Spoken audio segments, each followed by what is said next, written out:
All right, let's finish up the show with garbage time. And before we do that, I want to go ahead and ask you so kindly to subscribe to the Louie T Network for more great content. Turn on the notification bell if you haven't done so. So hit that subscribe button first and foremost.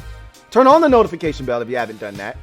And then hit the like button. If you're out there, we're now at 176 likes. I really do appreciate you guys. We hit that 150, now the 175 mark. Now I'm being greedy, man. I'm being greedy. I want 200. There are 340 of you out there. We can do this. All right? Or as a wise man once said, we can do it. We can do it all night long. We can do it. Let's get to 200. Hit that like button. Really do appreciate you. So, with that said, I want to talk about the topic that was supposed to lead this show until it got bumped. And that's Atlanta and Detroit being among the teams that are reportedly interested in trading out of their spots in this draft. So Atlanta at number 4, Detroit at number 7, reportedly open for business and are among the teams that in this wild draft, and it hasn't even taken place yet, that's already seen movement within the top 10, could be other teams interested in moving out of the top 10. Now, Detroit, as we talked about already briefly, let's start there because I think the value of their pick and the trade value of it has diminished greatly with this Sam Darnold trade. I think that it's watered down what was perceived to be a hot spot in this year's draft. I talked about Detroit at 7 multiple times. And the hot spot that 7 could become because of Mac Jones potentially being taken at 3. If we were to assume that Mac Jones was the 3rd quarterback taken number 3 overall and that the Falcons were going to stand pat or trade out of there, it doesn't matter. If a quarterback comes off the board at 4, the Bengals aren't moving at 5, and the Dolphins traded back into the top 10 to get to 6, meaning they're not looking to move out of 6. They're not drafting a quarterback. Neither are the Bengals at 5. So 7 became the next logical destination for a quarterback. And you needed to get in front of Carolina in order to ensure that you got the guy, which made 7 with the Detroit Lions this piping hot pick before the Darnold trade. Now that the Panthers are like, hey, we good. We don't need a quarterback. And you still can't rule Carolina out because we don't know what Darnold represents for them. Teddy Bridgewater isn't going to be there, after this upcoming season. He may not be there at the start of this season. They don't have a long-term solution necessarily, especially if Sam Darnold doesn't work out. But I think they want to find out with Sam, and they're going to give him every opportunity. The worst thing they could do is draft a guy and have Sam looking over his shoulder. There's nothing wrong with competition, but every position on the field and in football is one that competition is healthy at, except quarterback. That's the one position I don't want any damn competition. If we have competition, that usually means I don't have a guy. When you've got a guy, there is no competition. You don't want competition at that. I want competition at left tackle. I really would prefer to not have competition. I want my guy, but I don't care if there's a competition at left tackle. I don't care if there's a competition at left guard or right guard. I don't care if there's a competition at running back or wide receiver and the slot, tight end. I don't care if there's a cornerback or safety competition or linebackers or defensive end, I don't care. I don't want competition at quarterback because that usually means I don't actually have a guy. So I don't want Sam Darnold looking over his shoulder. This is a clean slate for him. This is an opportunity to be coached well and put in positions to succeed. The last thing I want him doing is looking over his shoulder. Look, Teddy Bridgewater's already there. But the reason they traded for him, and he has to understand this, and I think he's smart enough to understand this. The reason they traded for him is because they don't believe Teddy Bridgewater is the long-term answer at quarterback. Okay? And he's already had Teddy Bridgewater as a teammate, and he knows Teddy's harmless. Teddy is harmless. He's a teddy bear. He's harmless. I don't have to worry about this guy taking my job. I'm good. Teddy's a good guy. He's the Black Alex Smith. He's fine as my teammate. He's not taking my job if I do what I need to do. So I don't think the Panthers at 8 are looking to draft the quarterback. So all of a sudden, at 7, Detroit is saying, well, god damn. In one fell swoop, we went from potentially the hottest pick in the top 10 left to, we might have to take somebody at 7. Look, somebody may still want to come up and get a quarterback.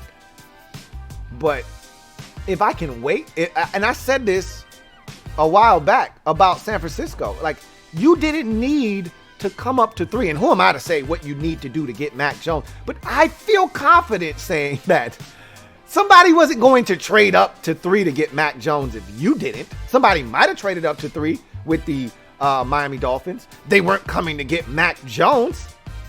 Somebody might have traded up to number 4 with Atlanta. They weren't trading up to 4 to get Mac Jones. And so what I'm saying is they could have monitored the situation. Cincinnati wasn't looking to move out of 5. And 6, the Eagles, that might have been the spot where you say, okay, 4 quarterbacks already gone. 1, 2, 3, 4, boom, gone. All right, Lawrence, Wilson, Fields, Lance, gone. Boom, boom, boom, boom, done. Now the Eagles are like, hey, my guy's not here. I got nothing at 6. You could have called the Eagles up. It would have cost you a lot less than 3. And you could have still got Mac Jones. That's why I said they didn't have to do what they did if Mac Jones is the pick. That's asinine. And I'm looking at other teams in the draft and they're saying, look, if I want Mac Jones, because we have to assume if we get to 7 and 4 quarterbacks are gone and Mac Jones is one of them, then 7 may be a hot spot still. Somebody may say, hey, I want Trey Lance. And I'm willing to come up to 7 to get him, to ensure that I get him, just in case Carolina has some funny business. But if one of those guys isn't Mac Jones at 3 and 4 quarterbacks are gone, I don't think anybody's trading up to 7 with Detroit to get Mac Jones. I just don't. And so 7 now, all of a sudden, not that interesting. I think there could still be a way Detroit gets out because there's still other talented players. 4 quarterbacks going in the first 4 picks is going to result in spillage. Not as much as 5, but it's going to result, in spillage. Somebody may say, hey, man, I desperately want Micah Parsons or shit. I really want Waddle from Alabama. Look, what do you want? I need to come up and get my guy right now. Look, the kid from Alabama, Patrick Surtain, somebody's going to take him here in the next 2-3 picks. I probably need to get him right now. If the Panthers don't need a quarterback, that means they need a stud. I want Pitts or I want Micah Parsons because the Panthers are going to take him at 8. Maybe the value of the pick from a quarterback perspective may be gone, but there still may be value in 7 because there are other players in a draft that has some dominant players at specific positions that are going to be intriguing to other teams will still be available at 7, more likely than not. If we are to assume that the Bengals are either going to take an offensive lineman or a wide receiver, and we are to assume that the Dolphins are going to do the exact same thing, then that means Micah Parsons and or Kyle Pitts are going to be available at 7. That has to intrigue somebody. That has to entice somebody to come up, even if it's not for a quarterback, which we first assumed. That's still going to entice somebody. So I think there is still value at number 7. The Lions could end up being the biggest losers here today, but they could still win. I still think that there is value at 7. Just maybe not as much because it's different. Quarterback is up here in terms of value. And then everybody else kind of pales in comparison. There'll still be value if somebody wants Micah Parsons, if somebody wants Kyle Pitts. But you can't pull the wool over somebody's eyes. You can't put a brown paper bag and beat the shit out of somebody for a tight end or a linebacker. You can do that for a quarterback. Because, of course, if you're trading out of the pick, you want to know, hey, what you coming up here to get? And when they tell you, hey, I want this quarterback, you go, ho, Birdman hand rub. Well, you want one of these quarterbacks, eh? All right. That means you're desperate. Oh, I'm about to get you. All right. So it's a lot harder to put that brown paper bag over somebody's head and beat the brakes off of them when it's for a linebacker or a tight end. You can still get somebody, but you're not going to get them as good as if they were coming up for a quarterback. That said, Atlanta at 4 is intriguing because I've had this discussion with you guys already. And I said already that I just don't understand why Atlanta would pass up the opportunity to take a quarterback at 4, because the Falcons don't strike me as a team that feel like they're going to be in this position again. With Matt Ryan still playing at a relatively high level, with all the talent on that football team, and knowing that the Falcons are only here because defensively they couldn't hold on to leads. They literally were a defensive stopper away from winning 10 games last year. I mean, they went from the outhouse, which is the 4th pick in the draft. They could have easily been in the penthouse in a playoff team. Easily. They were up late in the season on Tampa Bay by like 24 points. They were destroying the Buccaneers. It was like 27-7 or 24-7, and then they unraveled like they always do. Like they did against Detroit. You know, like they did against the Bears. I mean, like they did every single time it seemed like they had a chance to put their foot on somebody's throat in 2020, which caused them to fire Dan Quinn and miss the postseason, essentially. They couldn't hold on. They had the Kansas City Chiefs on the ropes in Kansas City. Seems like I said that a million times already this offseason, but that means something. Even though the Chiefs weren't necessarily the Chiefs this year offensively, it meant something. They seem like a team that easily could go from worst to first. Probably not going to happen with Brady still in Tampa, but if I had to pick a team to go from worst to first, it'd be Atlanta. More likely than not, because they're talented enough to do it. So I said all of that to say they don't plan on drafting this high again. So why not go ahead and take care of the thing that teams every year are desperate to try to take care of, which is finding the right quarterback, or the heir pair, if you will, in Atlanta. Now, there's an argument to be had against drafting a quarterback. I talked about this earlier in today's show, that you see teams draft quarterbacks in the first round and they want to play them right away because the best opportunity you have to win in terms of a window is with a quarterback on a rookie deal being paid on the rookie wage scale. Once that quarterback, which you've already pegged as the franchise guy, gets to the end of his rookie contract, you're going to have to pay him an astronomical amount of money that's going to eat up anywhere from 13 to 15% of your cap, which means you're not in a position to make some of the moves that you once were when that quarterback was on a rookie deal. Hence, teams want to draft quarterbacks and play them as soon as possible to get that process started, i.e. Atlanta drafting a quarterback at 4, knowing that Matt Ryan, who restructured this offseason, isn't going anywhere, not only in 2021, but more likely than not, he's going to be their starting quarterback for the 2022 season. Nobody's doing that. Nobody's sitting a quarterback for 2 years. The Packers are going to do it here with Jordan Love.